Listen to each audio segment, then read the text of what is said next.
خواتین کے سامنے بنیادی طور پر قربانی سے متعلق جو مسائل ہیں ان کا مختصراً تذکرہ کر دوں تاکہ ہم اور آپ اپنی اس عبادت کو عبادت کے طور پر بھی بھرپور طریقے سے انجام دیں اور اپنی عید کو بھی واقعی معنوں میں ہم اور آپ عید منا سکیں۔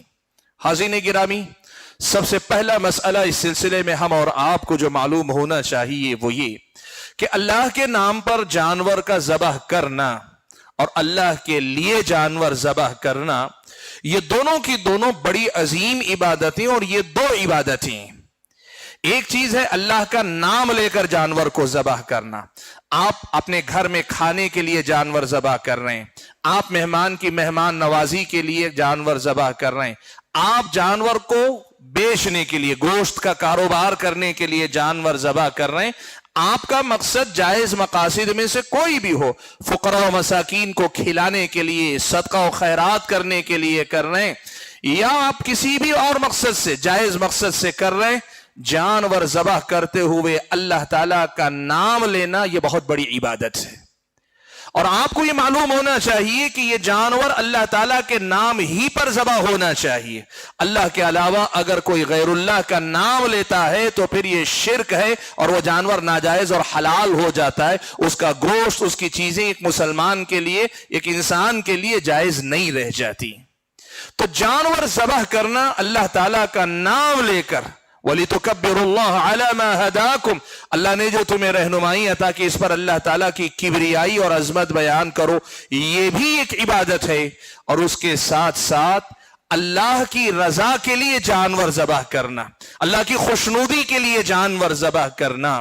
سال کے 12 مہینوں میں کبھی بھی آپ کہتے نہیں میں اللہ تعالیٰ کے لیے جانور ذبح کر رہا ہوں اور اس کا گوشت پھر میں خود بھی کھاؤں گا، فقیروں کو بھی کھلاؤں گا، صدقہ و خیرات بھی کروں گا، یہ بڑی عظیم عبادت ہے، لیکن یہ عبادت عید الاضحیٰ کے اندر مسنون اور مشروع عبادت ہے، اور اس عبادت کی بڑی فضیلت ہے۔ فضیلت یہ ہے کہ اللہ کے نبی صلی اللہ علیہ وسلم نے اپنی زندگی کی جتنی عید الاضحیٰ گزاری، ہر عید میں اللہ کے نبی صلی اللہ علیہ وسلم نے جانور ذبح کیے۔ آپ صلی اللہ علیہ وسلم نے خصوصی طور پر اس کا اہتمام فرمایا۔ تو عید کی یہ جو مناسبت آ رہی ہے، یوں سمجھیے اللہ کے لیے جانوروں کو ذبح کرنا اور اللہ تبارک و تعالیٰ کے نام پر جانور کو ذبح کرنے جیسی ایک عظیم عبادت کا موقع اللہ نے حکم دیا۔ فَصَلِّ لِرَبِّكَ وَانْحَرْ، اللہ کے نبی آپ اپنے رب کے لیے نماز ادا کیجئے، وَانْحَرْ، اور جانور کو ذبح کیجئے۔ نحر کہتے ہیں اونٹ کو اس کے گلے کے نچلے حلق کے پاس سے ذبح کرنا، لیکن اس کا معنی مفسرین نے لکھا ہے کہ صرف اونٹ ذبح کرنا نہیں، کوئی بھی جانور اللہ تعالیٰ کی راہ میں ذبح کرنے کا اللہ تعالیٰ نے حکم دیا۔ یہ وہی مناسبت ہے جب ہم عید میں نماز بھی پڑھتے ہیں اور جانوروں کی قربانی بھی دیتے ہیں۔ تو سب سے پہلا مسئلہ یہ سمجھیں کہ ایک عظیم عبادت کی مناسبت میرے اور آپ کے سامنے آنے جا رہی ہے۔ یہ قربانی کس کو کرنی چاہیے؟ سنن ابن ماجہ کی روایت میں ہے، پیارے نبی صلی اللہ علیہ وسلم نے فرمایا، من وجد سعة فلم يضحي فلا يقربن مصلانا، جس آدمی کے پاس وسعت ہو، گنجائش ہو، استطاعت ہو اور وہ آدمی قربانی نہ دے، ایسا آدمی ہمارے عیدگاہ کے قریب بھی نہ آئے۔ پیارے نبی صلی اللہ علیہ وسلم کی اس حدیث کا سیدھا مطلب یہ ہوا کہ جس بندے کے پاس استطاعت ہو، طاقت ہو، اس کو قربانی دینی چاہیے۔ اہل علم کی ایک جماعت کے پاس یہ واجب ہے، یعنی جس کے پاس استطاعت ہے اس آدمی پہ یہ قربانی فرض قرار پاتی ہے، ضروری قرار پاتی ہے کہ یہ آدمی قربانی کرے۔ استطاعت کا مطلب کیا ہے؟ علماء احناف کے پاس جس پر زکوٰۃ واجب ہوتی ہے اس پر قربانی واجب ہوتی ہے، یہ مسئلہ عام طور پہ بتایا جاتا ہے۔ صحیح مسئلہ یہ ہے کہ اس قسم کی قید لگانے، زکوٰۃ کے مسئلے سے جوڑنے کی کوئی بنیاد کتاب و سنت میں ہمیں نہیں ملتی۔ استطاعت کا مطلب یہ ہے کہ آپ کمانے کھانے والے، کاروبار کرنے والے آدمی، آپ کی جو گھر کی بنیادی ضرورتیں ہیں، کھانا پینا، کپڑا، آپ کی رہائش، اس سے آگے اگر آپ کے اندر اتنی استطاعت ہے کہ آپ ایک جانور خرید سکتے ہیں، بکرا خرید سکتے ہیں، گائے خرید سکتے ہیں، اونٹ خرید سکتے ہیں، یا مینڈا خرید سکتے ہیں، تو پھر آپ کے اوپر قربانی واجب ہے اگر استطاعت۔ जानवर पूरा नहीं खरीद सकते, लेकिन ऊंट में या गाय में आप हिस्सा ले सकते हैं, तो फिर ये आपके ऊपर हिस्सा लेने की इस्तिताअत होने पर आपको हिस्सा लेना चाहिए। लेकिन अगर आपके पास इस्तिताअत नहीं है, अगर आपके पास इतनी ताकत नहीं, आप रोज कमाते हैं, खाते हैं, खर्च हो जाता है, आपके पास इतनी इस्तिताअत नहीं कि 4-6 हजार रुपए बचाकर कुर्बानी कर सके, इस्लामी शरीयत में आपके ऊपर कोई जबरदस्ती नहीं, कोई जरूरी नहीं कि आप लाजिमन कुर्बानी करें। लेकिन अगर इस्तिताअत हो तो ये अल्लाह ताला की इबादत का बड़ा अजीम मौका है। अल्लाह के नाम पे जानवरों की कुर्बानी असल में हजरत इब्राहीम अलैहिस्सलाम के उस जज्बे ईसार, जज्बे कुर्बानी, जज्बे इताअत की याद ताजा करवाता है, जब अल्लाह के हुक्म पे हजरत इब्राहीम अपने बेटे को कुर्बान करने के लिए तैयार हो गए थे। हम एक तरह से ये कुर्बानी देकर अल्लाह ताला के सामने अपने इसी जज्बे का इजहार करते हैं कि अल्लाह ताला तेरे हुक्म पे जानवर ज़बह कर रहा हूं और इंशाअल्लाह तेरे हुक्म पे अपनी ख्वाहिशें और अपनी मर्जियां भी कुर्बान करने की कोशिश करूंगा। आप यकीन करें, कुर्बानी करने वाला जब पूरे शुऊर के साथ, पूरे एहसास के साथ जब जानवरों को ज़बह करता है ना, उस कुर्बानी के बहुत सारे फवाइद में से एक फायदा यह भी होता है, खुद इंसान के अंदर वो अपनी ख्वाहिशात को कुर्बान करने का जज्बा पैदा होता है। इस कुर्बानी की बरकत ये होती है कि इंसान अगर वाकई समझबूझ कर कुर्बानी करे तो फिर उसके अंदर वो कुर्बानी का जज्बा पैदा होता है कि अल्लाह ताला तेरे हुक्म पे आज जानवर ज़बह कर रहा हूं, इंशाअल्लाह मैं अपनी जिंदगी में अपनी ख्वाहिशात को भी तेरे हुक्म पे कुर्बान करूंगा। इसीलिए जिस आदमी के पास इस्तिताअत हो उस आदमी को चाहिए कि कुर्बानी करे। सवाल यह आता है कि एक आदमी कुर्बानी अगर करे तो क्या एक जानवर एक आदमी की तरफ से होता है? मैं बात आपको बताना चाहूंगा, उलमाए अहनाफ के पास यहां भी एक मसला है कि एक जानवर एक ही आदमी की तरफ से हो सकता है, एक जानवर एक ही आदमी की तरफ से हो सकता है। मिसाल के तौर पे घर का एक मर्द सरपरस्त कर रहा है, वो उसकी कुर्बानी है, घर वालों की तरफ से नहीं होती कुर्बानी। अगर कोई घर वालों की तरफ से करना चाहता है, एक जान के बदले में एक जान, यानी हर इंसान के बदले में एक एक जानवर कुर्बान करे, या कम से कम एक एक हिस्सा एक एक आदमी के नाम की तरफ से, यह उलमाए अहनाफ का फतवा है अपनी जगह। लेकिन प्यारे नबी सल्लल्लाहु अलैहि वसल्लम से हम और आपको इस सिलसिले में अल्लाह के नबी सल्लल्लाहु अलैहि वसल्लम का जो मामूल था अल्लाह के नबी के जमाने में, सुनन तिरमिज़ी और इब्ने माजा की रिवायत है। अता इब्ने यसार रहिमहुल्लाह ताबिई हैं, वो कहते हैं कि मैंने हजरत अबू अय्यूब अंसारी रदियल्लाहु तआला अन्हु से पूछा कि अल्लाह के नबी के जमाने में कुर्बानियां कैसे होती थी, कुर्बानियां कैसे होती थी? तो नबी अलैहिस्सलातु वस्सलाम के जमाने का तज़किरा करते हुए हजरत अबू अय्यूब अंसारी रदियल्लाहु तआला अन्हु ने कहा कि एक आदमी अपने और अपने घर वालों की तरफ से एक बकरी ज़बह किया करता था, अपने और अपने घर वालों की तरफ से एक बकरी ज़बह किया करता था, फिर खुद खाता था और लोगों को खिलाया करता था। यही हमारी कुर्बानियों का तरीका था। इस हदीस से मालूम यह हुआ कि ये मसला जान के बदले में जान का नहीं है जैसे लोगों ने बताया है। ये मसला यहां ये है कि घर के सरपरस्त की कुर्बानी उसके और उसके घर वालों की तरफ से होती।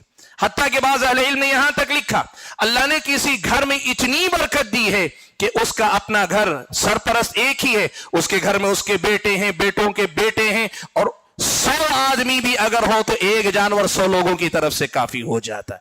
मसला असल में यह है कि यहां कुर्बानी का जो मसला अल्लाह के नबी के जमाने में था, एक जानवर पूरे घर वालों की तरफ से होता था। आज भी जो वाजिब है, जरूरी है, एक जानवर पूरे घर वालों की तरफ से होना चाहिए, या एक हिस्सा सारे घर वालों की तरफ से काफी हो जाता है। एक जानवर जिस तरह सबकी तरफ से काफी, वैसे एक हिस्सा सारे घर वालों की तरफ से काफी हो जाता है।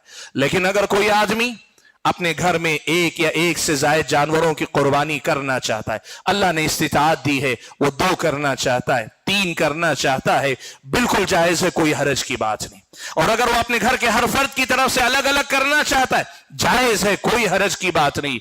एक मसला है वाजिब और जरूरी क्या है, और दूसरा मसला है कि नेकी में आप आगे बढ़ना चाहते हैं, ये बिल्कुल जायज है। खुद प्यारे नबी सल्लल्लाहु अलैहि वसल्लम आपका मामूल ये था, हजरत अनस इब्ने मालिक रदियल्लाहु तआला अन्हु बयान फरमाते हैं कि अल्लाह के नबी सल्लल्लाहु अलैहि वसल्लम हर साल 2-2 दुम्बे ज़बह किया करते थे। दो दो दुम्बे अल्लाह के नबी सल्लल्लाहु अलैहि वसल्लम ज़बा करते थे। ये अल्लाह के नबी का मामूल था हर साल का। लेकिन हुक्म जो हुआ है वो एक जानवर का है कि आदमी अपने घर वालों की तरफ से ज़बा करे। इस मसले में एक और वजाहत आपके सामने कर देता हूं। एक मसला ये भी है कि अगर जॉइंट फैमिली का सिस्टम जैसे हमारे हिंदुस्तानी कल्चर में है कि जॉइंट फैमिली होती है, घर के सरपरस्त एक होते हैं, उस घर में शादीशुदा 2 भाई 3 भाई 4 भाई बसा औकात एक ही छत में एक ही घर में रहते हैं, क्या इसका एतबार होगा कि हर कमाने वाले भाई का घर एक मुस्तकिल घर माना जाएगा या घर के सरपरस्त के एतबार से पूरा घर एक घर माना जाएगा? इस सिलसिले में ज़ाबिता यह है कि अगर घर का सरपरस्त एक है और घर का चूल्हा एक है, एक ही चूल्हे पे पकता है, सारे घर के लोग खाते हैं, घर से शादीशुदा 2 जोड़े 3 जोड़े रहते हो, लेकिन घर का सरपरस्त एक और घर का चूल्हा यानी किचन एक होने की वजह से पूरा घर एक घर शुमार होगा और इस एतबार से घर के सरपरस्त की कुर्बानी सबकी तरफ से कुर्बानी हो जाएगी, काफी हो जाएगी। लेकिन अगर यहां भी हर आदमी अपना अपना अलग देना चाहे, कोई मुमानात नहीं, जायज है, बिल्कुल हर आदमी अपनी तरफ से दे सकता है। लेकिन यह नहीं कहा जाएगा कि एक की कुर्बानी सिर्फ एक की है, पूरे घर की तरफ से नहीं होती, यह कहना गलत है। और सहाबा जिस तरह अल्लाह के नबी के जमाने में कुर्बानियां करते थे, यह मामला उसके बिल्कुल बरअक्स जाता है। हाज़िरीन गिरामी, कुर्बानी होनी चाहिए इन सब की तरफ से। इसी ज़िम्न में एक मसला और आता है, वफात शुदा लोगों की तरफ से कुर्बानी करने का मसला। क्या किसी इंतकाल कर गए शख्स या शख्सियत की तरफ से जानवर ज़बह किया जा सकता है? जैसे आमतौर पर लोग ये कहते हैं मेरे वालिद का इंतकाल हुआ, मेरी वालदा का इंतकाल हुआ, मेरे दादा दादी नाना नानी का इंतकाल हुआ। बसा औकात बीवी ये पूछती है मेरे शौहर का इंतकाल हुआ है, शौहर ये कहता है मेरी बीवी का इंतकाल हुआ। इंतकाल शुदा शख्स मरहूम की तरफ से कुर्बानी की जा सकती है कि नहीं की जा सकती? इस मसले में अहले इल्म के दरमियान बहुत इख्तिलाफ, और इख्तिलाफ की वजह क्या है? मसले को समझने के सिलसिले में जो दलाइल हमें मिलते हैं और दलाइल को समझने का तरीका अहले इल्म का अलग अलग है। प्यारे नबी सल्लल्लाहु अलैहि वसल्लम का मामूल क्या था? अल्लाह के नबी सल्लल्लाहु अलैहि वसल्लम ने यह आपका मामूल अपना बनाया हुआ था कि अल्लाह के नबी सल्लल्लाहु अलैहि वसल्लम 2 जानवर ज़बह करते और ये कहते हादा अन्नी व अम्मन लम युदही मिन उम्मती, ये मेरी तरफ से और मेरे उम्मतियों में से जिन्होंने कुर्बानी नहीं दी है उनकी तरफ से। इसी हदीस की रोशनी में बाज़ अहले इल्म ने कहा कि जब अल्लाह के नबी ने पूरी उम्मत की तरफ से किया है तो उम्मत में जिंदा भी हैं, वफात शुदा लोग भी हैं, इसी से पता चलता है कि मरहूमीन की तरफ से कुर्बानी की जा सकती है।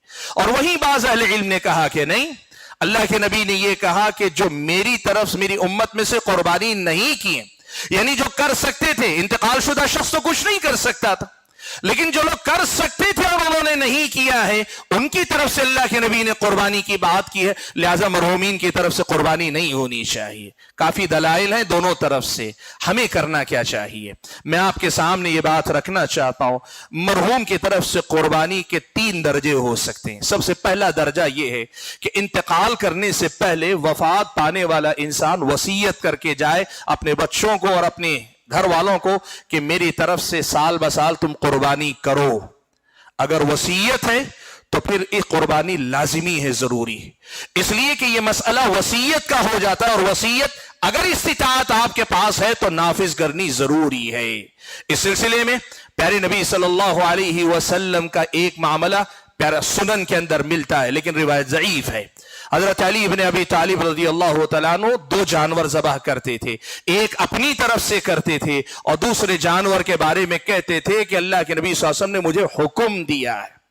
पहली बात तो यह कि रिवायत ज़ईफ है, लेकिन अगर रिवायत सही हो तो यह खुद दलील है। रिवायत सही भी ना हो तो वसीयत का जो आम हुक्म है कि मरहूम की वसीयत अगर इस्तिताअत हो तो नाफिज करना जरूरी है। इस बुनियाद पर सबसे पहला दर्जा कुर्बानी में यह कि मरहूम ने अगर वसीयत की है 1 साल के लिए, 2 साल के लिए या जिंदगी भर के लिए, या जब तक आपके पास इस्तिताअत है, जैसी वसीयत उसने की है उसकी तरफ से वसीयत को नाफिज करना चाहिए और जानवर को ज़बह उसकी तरफ से किया जाना चाहिए। ये पहली सूरत है वफात शुदा शख्स की तरफ से कुर्बानी देने की। दूसरी सूरत यह है जो सुन्नत से ज्यादा करीब है, वो ये कि आदमी मरहूमीन की तरफ से मुस्तकिल जानवर ज़बह ना करे।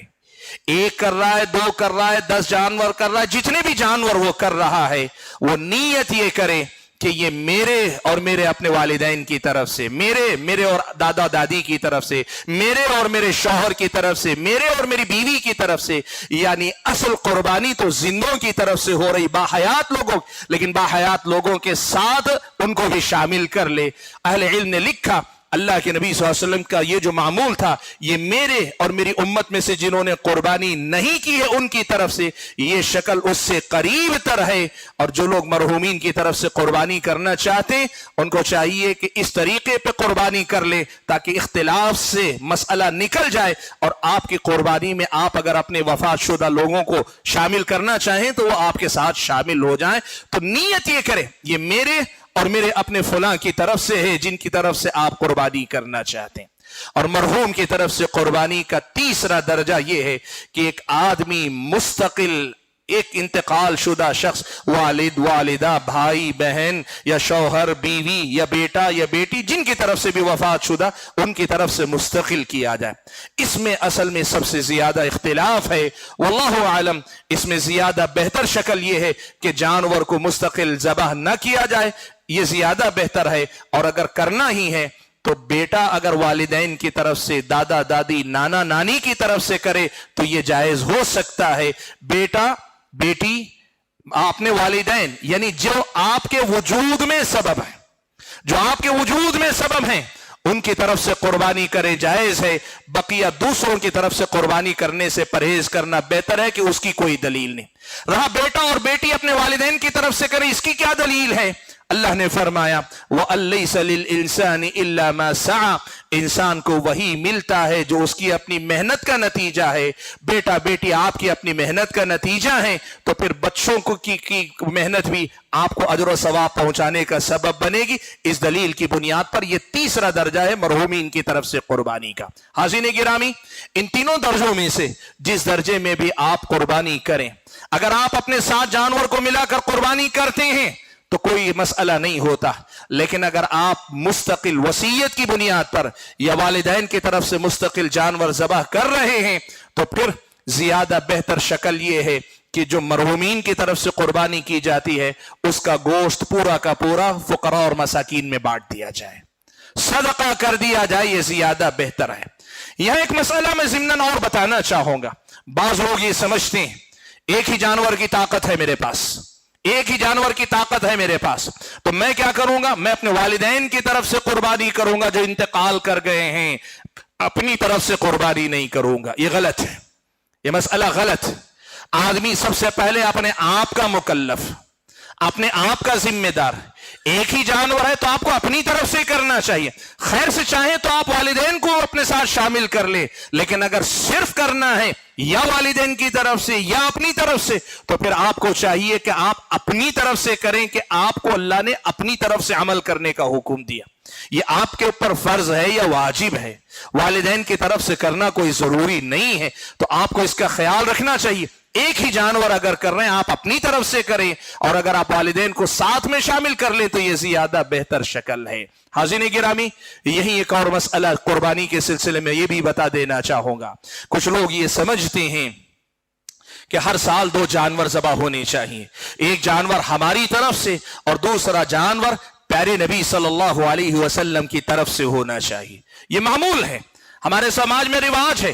عام طور پر جو گھرانے آپ دیکھیں 2 بکرے ذبح کرتے ہیں, ایک میرے نام کا, ایک نبی کے نام کا, ایک میری طرف سے, ایک پیارے نبی صلی اللہ علیہ وسلم کے نام سے. یاد رکھیں اس طرح کرنے کا حکم عام نہیں ہے. میں نے آپ کو بتایا اللہ کے نبی نے حضرت علی بن ابی طالب رضی اللہ تعالیٰ عنہ کو حکم دیا, لیکن حضرت علی بن ابی طالب کے حکم والی روایت پہلے تو ضعیف ہے, اور اگر حدیث صحیح بھی ہو تو مسئلہ یہ معلوم ہوتا ہے کہ اللہ کے نبی حضرت علی بھائی تھے آپس میں, چچا زاد.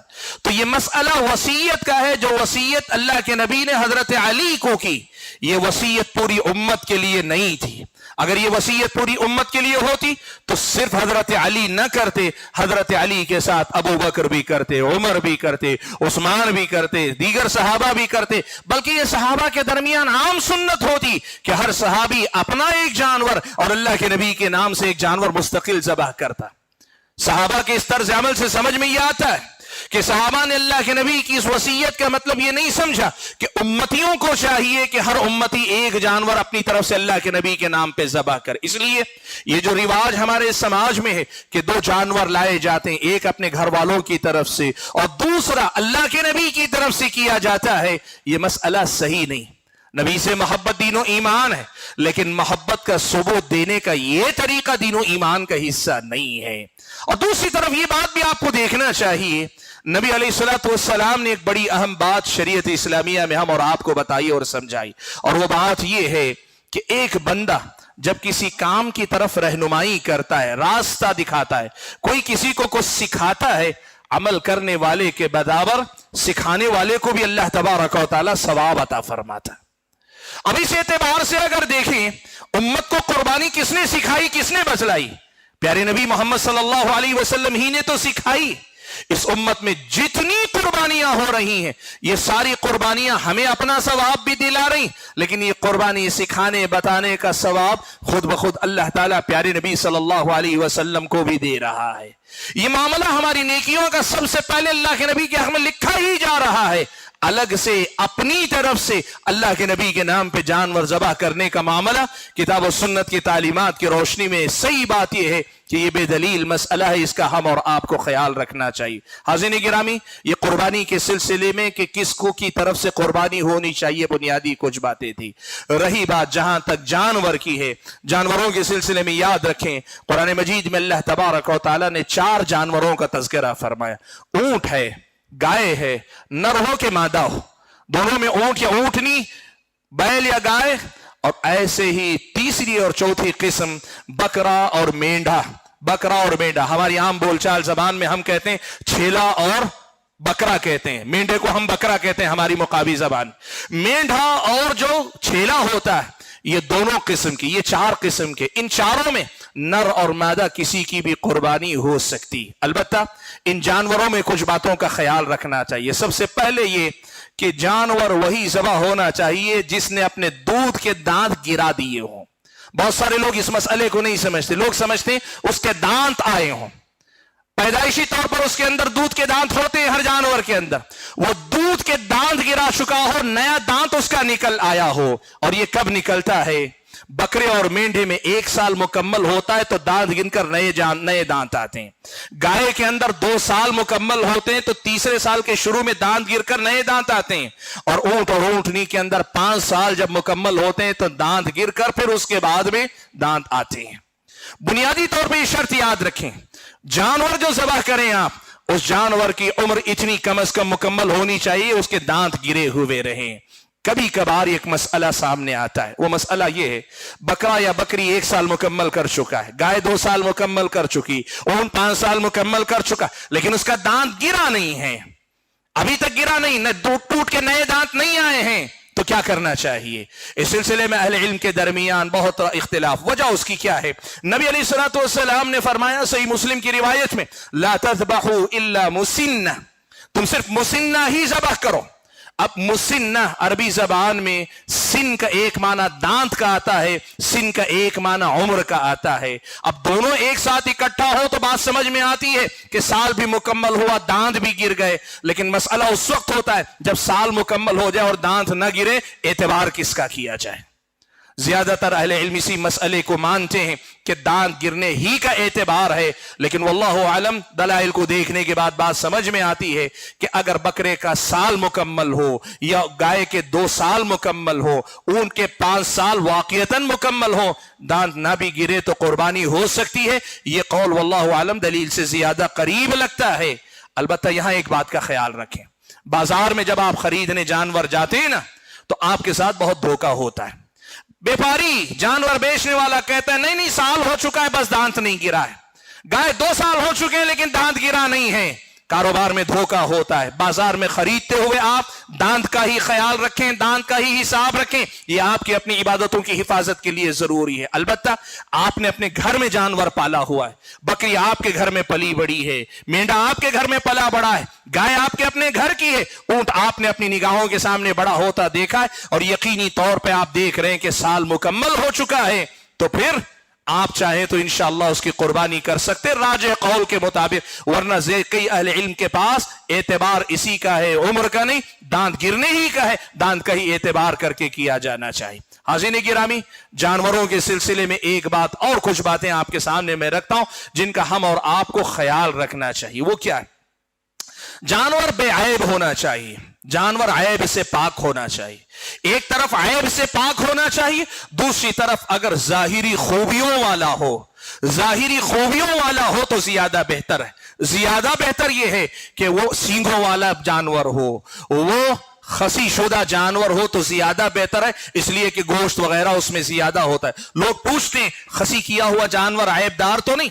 खसी ऐब हो सकती है नस्ल परवरी के लिए, लेकिन कुर्बानी के लिए खसी शुदा जानवर ज्यादा बेहतर है। जानवर मोटा ताजा सेहतमंद हो और उसके साथ जाहिरी खूबियां, यानी देखने में उसका रंग, उसकी शक्ल सूरत देख के जानवर खूबसूरत लगता हो। नबी अलैहिस्सलातु वस्सलाम ज़बह बिकबशैन अमलहैन अक़रनैन, अल्लाह के नबी सल्लल्लाहु अलैहि वसल्लम ऐसे दुम्बे ज़बह करते थे जो सींगदार होते और उसके साथ साथ उनका रंग चितकबरा कहते हैं, यानी मिले जुले रंग वाले, खास तौर पे सफेद और काला रंग मिला हुआ। अल्लाह के नबी सल्लल्लाहु अलैहि वसल्लम इसको ज्यादा पसंद किया करते।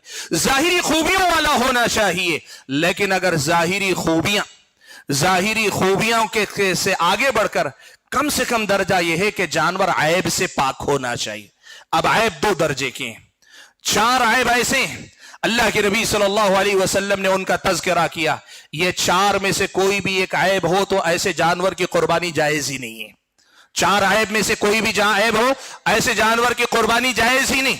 अल्लाह के नबी ने फरमाया, ऐसा लंगड़ा जानवर कि वो चलता है तो उसकी लंगड़ाहट नजर आती है, यानी जानवर चल रहा है तो लंगड़ाता हुआ दिखता है, जायज नहीं है ऐसा जानवर। अल्लाह के नबी सल्लल्लाहु अलैहि वसल्लम ने कहा, ऐसा काना जानवर जिसकी एक आंख ऐसी खराब है कि देखने वाले को साफ पता चलता है कि यह जानवर काना है, ऐसे जानवर की कुर्बानी जायज नहीं। अल्लाह के नबी ने फरमाया, इतना मरीज, इतना मरियल जानवर कि देखते ही लगता है कि अब गिरा तब गिरा, बीमार जानवर, यानी जानवर को देख के लगता है कि जानवर बीमार है, ऐसा जानवर जायज नहीं। और अल्लाह के नबी ने फरमाया, ऐसा खोसट जानवर, यानी इतना बूढ़ा जानवर कि जिसकी हड्डियों में गूद आना रहे, जिसकी हड्डियों में गूद आना रहे, यानी देख कर लगता है कि ये अब रिटायर्ड जानवर है, अब इस जानवर में कोई दम नहीं रह गया, ऐसे जानवर की कुर्बानी जायज नहीं। लेकिन इन उयूब से हटकर बाकी जो ऐब आते हैं, जैसे जानवर के कान में सुराख हो गया, या हल्का सा जान का ये कट गया है, या कहीं कुछ कट लग गया, निशान वगैरह आ गया है, ये उयूब ऐसे हैं कि इनसे जानवर का पाक होना बेहतर है, इनसे पाक होना जानवर का बेहतर है। लेकिन अगर जानवर मयसर ना हो, सिर्फ सुराख है, हल्का से कान पे कहीं निशान है, या जिल्द पे कहीं थोड़ा सा हल्का सा कोई कट लग गया वगैरह, तो जाहिरी छोटे मोटे ऐब इस्लामी शरीयत ने माफ किए हैं, इनकी कुर्बानी जायज हो जाती है, गर्चे बेहतर यह है कि जानवर इन तमाम से पाक हो। एक मसला और है, उस मसले का तज़किरा पिछले मसले के साथ होना चाहिए था। अल्लाह के नबी सल्लल्लाहु अलैहि वसल्लम ने एक छूट और दी है। मेंढे के सिलसिले में मैंने आपके सामने बताया, बकरी और मेंढा, बकरा या मेंढा दोनों 1 साल मुकम्मल करने चाहिए, लेकिन प्यारे नबी सल्लल्लाहु अलैहि वसल्लम से इस बात की छूट है कि अगर मेंढा अगर है 6 महीने से ज्यादा का है, लेकिन अच्छा खासा सेहतमंद हो, तो साल मुकम्मल होने से पहले उसकी कुर्बानी हो सकती है। सिर्फ मेंढे, 4 जानवरों में से मेंढे में यह रुख्सत अल्लाह के नबी ने दी कि साल मुकम्मल ना भी हो, लेकिन अगर उसके अंदर ये सिफत पाई जाती है कि सेहतमंद है, ताजा है, मोटा है, सिर्फ मेंढे के अंदर। मेंढे के अलावा लोग छेले बकरे में पूछें, या फिर ये कि लोग आकर गाय में पूछें कि बहुत अच्छी है, सेहतमंद है, फुला है, नहीं, जायज नहीं। जो शर्त है वो शर्त पूरी होनी जरूरी। हाज़िरीन गिरामी, इन शराइत के साथ जानवरों का इंतखाब करने के बाद इस्लामी शरीयत मुझको और आपको हुक्म देती कि ईद के दिन जानवर को अल्लाह ताला के नाम के लिए ज़बह करें। कुर्बानी से मुतालिक कुछ अहकाम बड़ी तेजी से जिक्र करके अपनी बात समेटता हूं।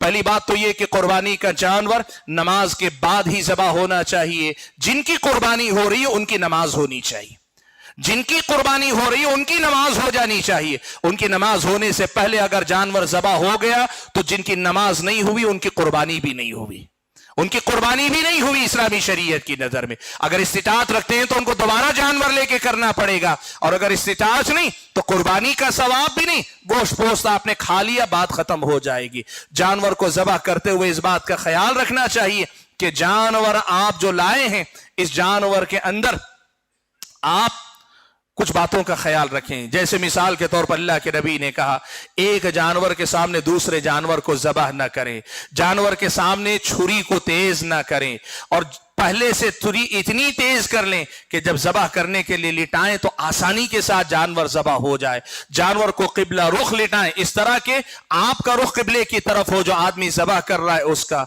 और बिस्मिल्लाह वल्लाहु अकबर कहकर बिस्मिल्लाह पढ़कर जानवर ज़बाह करे। और उसके साथ सुन्नत यह है कि जिनकी तरफ से कुर्बानी कर रहे हैं आप उनका नाम लें कि किनकी तरफ से है। कैसे नाम लिया जाएगा? कहा जाएगा अल्लाहुम्मा मिनका वलका अल्लाहुम्मा तक़ब्बल मिन अब्दुल्लाह अब्दुर्रहमान, जिनकी तरफ से मिन के बाद उनका नाम ले लें, अल्लाहुम्मा मिनका वलका अल्लाहुम्मा तक़ब्बल मिन, ये कहकर आप जानवर को ज़बाह करें। कुर्बानी की दुआओं में एक दुआ इन्नी वज्जहतु वजहिया लिल्लज़ी फ़तरा अस्समावाति वल अर्ज़ हनीफ़ा, ये दुआ भी है। आप ये दुआ भी अगर पढ़ते हैं तो ज्यादा बेहतर है।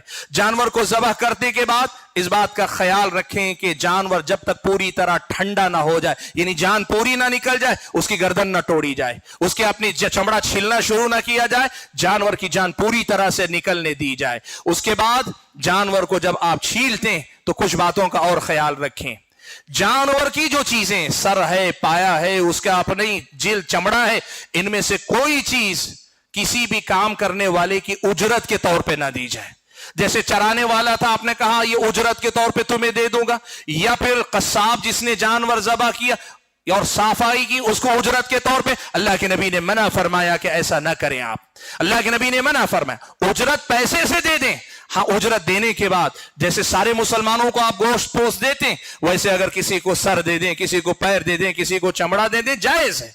लेकिन ये होना चाहिए तोहफे के तौर पर, ईद की कुर्बानी के हिस्से के तौर पे दें, उजरत के तौर पे देना जायज इस्लामी शरीयत की नजर में नहीं है। जानवरों का जो गोश्त होता है, इन जानवरों के सिलसिले में एक मसला याद रखें, 3 हिस्सों में गोश्त को बांटने का जो मसला है ये जरूरी नहीं है। यानी 3 हिस्सों में बांटना और तीनों हिस्से बराबर बराबर बांटना ये कोई जरूरी नहीं, लेकिन ये बेहतर जरूर है। फर्क क्या है? बेहतर कहने का मतलब ये होता है कि आपके गोश्त में आप भी खाते हैं, रिश्तेदार भी खाते हैं, फकीर और मिस्कीन भी खाता है। ये तरीका सलफ सालिहीन के जमाने से इसीलिए राइज हुआ कि उसके अंदर सबका हिस्सा मिले। लेकिन इसका मतलब ये नहीं कि लाजिमी तौर पर 3 हिस्से बनाए जाए और बराबर बराबर बांटे जाए, नहीं। कभी हो सकता है आपका घर छोटा है, फुकरा और मसाकीन को ज्यादा हिस्सा दे दीजिए। कभी हो सकता है आपका खानदान कबीला बड़ा है तो थोड़ा सा खानदान कबीले का हिस्सा बड़ा रख लीजिए, अपने घर का हिस्सा छोटा रख लीजिए। और कभी ऐसा भी हो सकता है खुद आपकी अपनी फैमिली इतनी बड़ी, एक बकरा कटा है, आपका घराना खुद बड़ा है, आधा आप रख लें, आधा लोगों में बांट दें, जायज इस्लामी शरीयत की नजर में। लेकिन बेहतर शक्ल तीनों को खिलाने की फिक्र कीजिए। अल्लाह के नबी के जमाने में इब्तिदा में जब कुर्बानियां होती थी ना, तो बहुत कम कुर्बानियां होती थी। तो शुरू में इस्लामी शरीयत ने हुक्म दिया, अल्लाह के नबी ने हुक्म दिया, कुर्बानी का जानवर 3 दिन से ज्यादा रखना जायज नहीं है। इब्तिदाई इस्लाम में यह हुक्म था। मकसद क्या था? तमाम मुसलमानों तक गोश्त पहुंचे, सारे लोगों को जरूरत पर खाने को मिले उस दिन। लेकिन फिर उसके बाद जब लोगों में खुशहाली आई, कुर्बानियां ज्यादा होने लगी, तो प्यारे नबी सल्लल्लाहु अलैहि वसल्लम ने हुक्म दिया कि खाओ और जखीरा करके रखना, चाहो स्टोर करके रखना, चाहो तो भी रखो। मतलब यह हुआ कि लोगों को उस दिन गोश्त खाने के लिए मिलना चाहिए और लोगों को बांटने के साथ आप चाहे तो गोश्त बचा के रखिए। एक मसला और ज़िम्नन आपके सामने जिक्र कर दूं, ये गोश्त मुस्लिम और गैर मुस्लिम सबको दिया जा सकता है। ये गोश्त कुर्बानी का मुसलमान और गैर मुस्लिम सबको दिया जा सकता है। गैर मुस्लिम को देने से मना करने की कोई दलील किताब और सुन्नत में हम और आपको नहीं मिलती। इसीलिए आपका पड़ोसी गैर मुस्लिम है, आप पड़ोस का ख्याल करके उसको भी शरीक कीजिए, अपनी इसको ईद दे, उसको कोशिश कीजिए इस कुर्बानी में आप शामिल करें, इस बात का ख्याल रखें। हाज़िरीन गिरामी, एक मसला और ज़िम्नन आता है। वो मसला क्या है? एक आदमी ने जानवर खरीदा, खरीदने के बाद रखा हुआ था, अल्लाह ना करे चोरी हो गया, या कुत्तों ने चीर फाड़ दिया, या रस्सी तोड़कर जानवर भाग निकला, क्या करना चाहिए? मसला यह है कि अगर आपके पास दोबारा जानवर खरीद कर करने की इस्तिताअत है, कई बार जानवर मर जाता, अल्लाह ना करे सांप वगैरह डस के मर जाता, कुछ भी होता है, क्या करना चाहिए? अगर दोबारा आपके पास जानवर खरीद कर इस्तिताअत है, आप जानवर की दोबारा कुर्बानी कीजिए। लेकिन अगर आपके अंदर इस्तिताअत नहीं, तो उम्मीद रखिए जिस नीयत से आपने लिया था, गर्चे आपने जानवर ज़बह नहीं किया, लेकिन अल्लाह ताला के पास वो जानवर आपके हक में लिखा जा चुका है। اللہ کے پاس آپ کو اجر مل جائے گا۔ ایک مسئلہ اور یہ بھی یاد رکھیں، آپ نے جانور خریدا، عیب سے پاک جانور ہونا چاہیے، اور آپ نے اچھا جانور ہی خریدا، لیکن جانور لانے کے بعد جانور آپس میں لڑے اور انہوں نے آپس میں ایک دوسرے کو نقصان پہنچایا، عیب دار بنا دیا، یا پھر کوئی بیماری لگ گئی، کچھ بھی ہو گیا۔ مسئلہ یہ ہے کہ اگر جانور آپ نے قربانی کے لیے خرید لیا، اس کے بعد کوئی بھی عیب آتا ہے تو اس عیب کی پرواہ کرنے کی ضرورت نہیں، ایسے جانور کی قربانی بالکل جائز ہے۔ اور اگر پہلے سے عیب دار ہے تو جیسے میں نے تفصیل بتائی، اصل یہ کہ عیب سے پاک جانور ہی خریدنا چاہیے، یہی ان قربانیوں کا تقاضا ہے۔ حاضرین گرامی، قربانی سے متعلق یہ کچھ منتخب احکام تھے، اور ان احکام میں سب سے بنیادی حکم کیا ہے؟ وہ حکم ہے جو میں نے خطبہ مسنونہ کے آغاز میں قرآن مجید کی آیت کی روشنی میں آپ کو سپڑ کر سنائے۔ اللہ نے فرمایا لن ینال اللہ لحومها ولا دماؤها ولکن ینالہ التقوی منکم۔ اللہ تعالیٰ کو نہ تمہارا گوشت پہنچتا ہے نہ تمہارا خون پہنچتا ہے جانوروں کا، تمہارا تقوی ہے جو اللہ تعالیٰ تک پہنچتا ہے۔ ان قربانیوں میں اخلاص کی حفاظت کیجئے، ریاکاری، دکھاوا، اتنے لاکھ کا میں نے بکرا خریدا، اتنے لاکھ کی میں نے گائے خریدی، میں نے اتنے جانور خریدے، اور اس کے علاوہ لڑکوں کا، لوگوں کا اپنے جانور لے کے گلی محلے میں گھومنا، جلوس نکالنا، بسا اوقات تو لوگ بکرے کو سوار کے نکالتے ہیں، گائے کو سوار کے نکالتے ہیں۔ یہ سب وہ چیزیں ہیں جو اسلامی شریعت کے خلاف ہیں۔ اسلام آپ کو ان باتوں سے منع کرتا ہے۔ اور اسی طرح نیا زمانہ فیس بک کا ہے، انسٹاگرام کا ہے، فلاں کا ہے، تصویریں لے کر ڈالنا، یہ میرا بکرا ہے، یہ میرا یہ سب ریاکاری کے دروازے۔ اللہ کے بندو، آپ عبادت کر رہے ہیں، آپ کی عبادت آپ کے اور آپ کے رب کے درمیان ہونی چاہیے، اور عبادت جس قدر لوگوں کی نظروں سے چھپی رہے گی اس میں اخلاص کا امکان اتنا ہی زیادہ رہے گا، جتنا لوگوں کے سامنے آئے گی اسی قدر زیادہ ریاکاری کا امکان ہوگا۔ اس لیے اپنے جانوروں کی تصویریں سوشل میڈیا پہ ڈالنا، یا پھر یہ کہ لوگوں کا جانور لے کر گلی محلوں میں نکلنا درست نہیں ہے۔ اور خاص طور پر آپ جانتے ہیں ہمارے اپنے صوبے کے اندر بڑے جانور کی قربانی کے سلسلے میں قانونی پابندی ابھی باقی ہے، قانون ابھی بدلا نہیں ہے۔ آپ کو اس بات کا خیال رکھنا چاہیے کہیں آپ کی ایک قربانی کئی نئے مسائل پیدا کرنے والی نہ بن جائے۔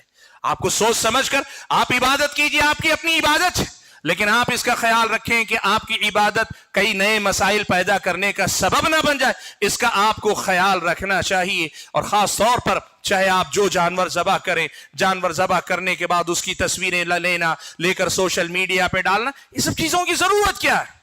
ان سب کی ضرورت کی؟ یہ تو آپ کے اخلاص کو، آپ کی نیکی کو برباد کرنے والی۔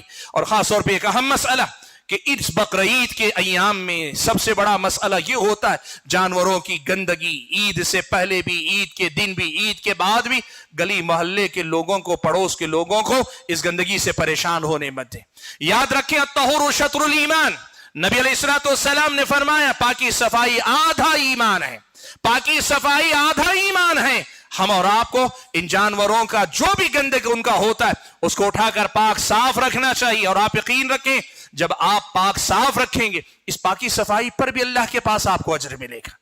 پاکی صفائی کا خیال رکھیں، اور قربانی کے دن بھی جو اوجڑی ہوتی ہے، جو گندگی ہوتی ہے، ان سب چیزوں کو اچھی طرح سے کسی چیز میں پیک کر کے جہاں لے جا کے پھینکنا ہے وہاں پھینکیں، گلی میں، نکڑ پر، کنارے، ادھر ادھر، بدبو، گندگی، خود پریشان، محلے والوں کو پریشان۔ اسلامی شریعت کہتی مسلمان وہ ہے جس کی زبان اور ہاتھ سے کسی مسلمان کو تکلیف نہ پہنچے۔ ان باتوں کا ہم اور آپ کو خیال رکھنا چاہیے۔ حاضرین گرامی، عید آ رہی ہے، عید کے اپنے بھی احکام ہیں، عید کے احکام کا بھی خیال رکھیے۔ عید منانا چاہیے، ہر حال میں آدمی کو عید کو عبادت کے طور پہ منانا چاہیے۔ عید کے دن کے آداب کا خیال رکھیں، تکبیرات کہتے رہیں، ذی الحجہ کے ایام ہے تکبیرات کہتے رہیں۔ عرفے کا روزہ آ رہا ہے، عرفے کے دن کا روزہ رکھیں۔ عرفے کی صبح سے لے کر 9 ذی الحجہ کی صبح سے لے کر 13 ذی الحجہ کی اثر تک آپ اور ہم کو چاہیے کہ کثرت سے تسبیحات، ویسے تکبیرات نمازوں کے بعد بھی پڑھیں، اور اس کے علاوہ بھی یہ 9 دنوں کے اندر خوب ہم اور آپ تکبیرات پڑھیں۔ اللہ نے اگر توفیق دی روزے رکھ سکتے ہیں تو روزے رکھیں، صدقہ تو خیرات کر سکتے ہیں، صدقہ و خیرات کریں۔ ان دنوں میں کی جانے والی نیکی کی برابری کرنے والا کسی اور دن کا عمل کوئی نہیں ہے، یہ اللہ کے نبی صلی اللہ علیہ وسلم نے بیان فرمایا۔ عید کے دن کے احکام آپ کو یاد ہوں گے، پھر بھی میں 2 منٹ میں صرف بتا دوں کہ عید کے دن صبح غسل کیجئے، اللہ کا دیا ہوا نیا کپڑا یا پرانے میں سے بہتر کپڑا پہنیے، تکبیرات کہتے ہوئے عیدگاہ جائیے۔ عید الاضحیٰ کے دن بغیر کچھ کھائے پیے جانا یہ سنت ہے، مستحب ہے، لیکن اگر آپ بیمار ہیں، شوگر پیشنٹ وغیرہ ہیں، اگر آپ پہلے کھاتے ہیں تو جائز ہے، کوئی حرج کی بات نہیں۔ عید کی نماز کو جانے کے بعد عیدگاہ میں نماز اور خطبہ عید سننے کے بعد دوسرے راستے سے واپس آئیے۔ عید کے دن واپس آنے کے بعد 2 رکعت نماز گھر میں پڑھیے، یہ سنت مہجور متروک سنت ہے، اس کا اہتمام کیجیے۔ عید کے دن لوگوں سے ملنے ملانے کا اہتمام کیجیے، اور عید کے وہاں سے واپس آنے کے بعد اگر ممکن ہو تو قربانی کے گوشت ہی سے کھانے پینے کا آغاز کیجیے۔ یہ عید الاضحیٰ کے دن کی سنتیں ہیں، خوشبو لگانا عید کے دن یہ بھی اللہ کے نبی کی سنت ہے، اور لوگوں سے ملنا ملانا، مبارکباد دینا یہ صحابہ کا طریقہ تھا کہ وہ آپس میں ایک دوسرے سے ملتے تو یہ دعا کہتے تھے، تقبل اللہ منا ومنکم۔ عید کی ان سنتوں کو بھی یاد رکھیں اور ان تمام احکام کو یاد رکھ کر عمل پیرا ہونے کی کوشش کریں۔ حاضرین گرامی، آج کی اس خطبہ جمعہ میں نے کوشش کی کہ آپ کے سامنے قربانی کے بنیادی مسائل رکھ دیے جائیں، اور ان قربانی کے مسائل کے ساتھ ضمناً میں نے ذی الحجہ کی ترغیب اور اس کے ساتھ عید کے دن کے کچھ احکام آپ کے سامنے رکھے۔ اللہ سے دعا کیجئے کہ اللہ تعالیٰ مجھے اور آپ سبھی حضرات اور خواتین کو ان تمام باتوں کو صحیح انداز سے سمجھنے کی توفیق عطا فرمائے، اور جو احکام ہم نے سنے سیکھے ہیں انہی کے مطابق اپنی عبادتوں کو انجام دینے کی توفیق عطا فرمائے۔ اللہ تعالیٰ جب تک دنیا میں زندہ رکھے، ایمان اور اسلام پر قائم رکھے، اور جب اپنے پاس بلائے تو ہمیں ایمان کی حالت میں بلائے، اور اس طرح بلائے کہ اللہ تعالیٰ ہماری ہر نیکی کو قبول کر چکا ہو اور ہمارے ہر عمل سے اللہ تعالیٰ راضی ہو۔ آمین۔ وآخر دعوانا ان الحمد للہ رب العالمین۔